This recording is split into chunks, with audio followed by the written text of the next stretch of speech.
ATM సెంటర్లు any time మోసగాళ్ళు అన్నట్టుగా తయారైంది. అవును, అమాయకులను టార్గెట్గా చేసుకొని రెచ్చిపోతున్నారు కొందరు కేటుగాళ్ళు.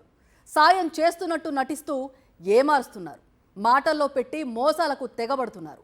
సీసీ కెమెరాలు ఉన్నాయన్న భయం బెరుకు లేకుండా పట్టపగలే దోపిడీలు చేస్తున్నారు. కర్నూలు జిల్లాలో ఓ మోసగాడు ఎలా ఏమార్చాడో మీరే చూడండి. ఇప్పుడంతా డిజిటల్ యుగం. స్మార్ట్ ఫోన్ ఉంటే చాలు, కూర్చున్న చోటు నుంచే ఏ పనైనా చక్కబెట్టేసుకోవచ్చు.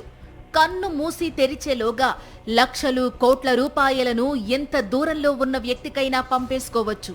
ఒక్క ముక్కలో చెప్పాలంటే ఆన్లైన్లో అన్ని ట్రాన్సాక్షన్స్ పూర్తి చేసుకోవచ్చు. ఎంత ఆన్లైన్ అయినా కొన్ని పనులకు ఎంతో కొంత లిక్విడ్ క్యాష్ చేతిలో ఉండాల్సిందే. ఆన్లైన్లో డబ్బు పంపడం, పేమెంట్స్ చేయడం తెలియని వారు ఏటీఎంకు వెళ్ళో బ్యాంకుకు వెళ్ళో నగదు తెచ్చుకుంటారు. ఇందులో ఎక్కువగా పెద్ద వయసు వారో పెద్దగా చదువుకోని వారో ఉంటారు. అలా ఏటీఎంలకు వచ్చే అమాయకులను ఆసరాగా చేసుకుని మోసాలకు పాల్పడుతున్నారు కొందరు కంత్రిగాళ్లు. ఏటీఎం సెంటర్ల వద్దే తిష్టవేస్తున్నారు. అవును, ఏటీఎం సెంటర్ల వద్ద అడగక ముందే సాయం చేస్తున్నట్టు ముందుకొచ్చే కొందరు కంత్రి ఫెలోస్ నయా మోసాలకు పాల్పడుతున్నారు. ఇదిగో కర్నూలు జిల్లాలోని నందికొట్కూరులో ఉన్న ఎస్బీఐ ఏటీఎం సెంటర్ ఇది. ఇదిగో ఈ పెద్దాయన పేరు శ్రీనివాసులు ఆచారి. తన బ్యాంకు ఖాతాలో బ్యాలెన్స్ చూసుకునేందుకు చౌడేశ్వరి దేవి ఆలయ సమీపంలోని ఎస్బీఐ ఏటీఎం కేంద్రానికి వెళ్లారు. బ్యాలెన్స్ ఎలా చెక్ చేయాలో తెలియకపోవడంతో సీసీ ఫుటేజ్లో కనిపిస్తున్న ఇదిగో ఈ వ్యక్తి సాయంతో బ్యాలెన్స్ చెక్ చేసుకున్నారు.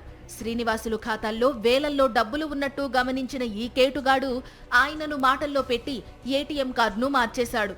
ఆ తర్వాత మరో ఏటీఎం కేంద్రానికి వెళ్లిన కేటుగాడు శ్రీనివాసుల వద్ద కాజేసిన ఒరిజినల్ ఏటీఎం కార్డుతో 25,000 రూపాయలను విత్డ్రా చేసుకున్నాడు. నగదు డ్రా అయినట్టు ఫోన్కు మెసేజ్ రావడంతో శ్రీనివాసులు షాక్ అయ్యాడు. ఇదేంటి, ఖాతాలో నుంచి నగదు డ్రా అవడమేంటని బాధితుడు వెంటనే పోలీసులకు ఫిర్యాదు చేశాడు. కార్డు పెట్టినాను, అట్టగా పెద్ద ఇట్లా అన్నారు. అంటే సరే పైన చెప్పన్నాను, ఇట్లా వంగి నేను ఏటీఎం కార్డు పోయినాను, బ్యాలెన్స్ ఎంత ఉంది చూడు పెద్దగా 25,405 అని చెప్పినాడు.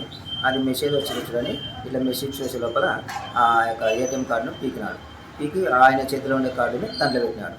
వచ్చి నేను ఇప్పుడు డబ్బులు వచ్చేసి కదా నేను వెళ్ళిపోతున్నా అని చూశాను. నేను అంతవరకు నేను ఆ పిల్లల్ని కూడా గమనించుకోలేను సరిగా. అంటే చూస్తే డబ్బులు రాలేదు. చూశారుగా, సాయం చేస్తున్నట్టు నటిస్తూనే ఎంతటి మోసానికి పాల్పడ్డాడో. సీసీ ఫుటేజ్ ఆధారంగా దర్యాప్తు చేస్తున్న పోలీసులు ఈ కంత్రిగాడి కోసం వేట ప్రారంభించారు.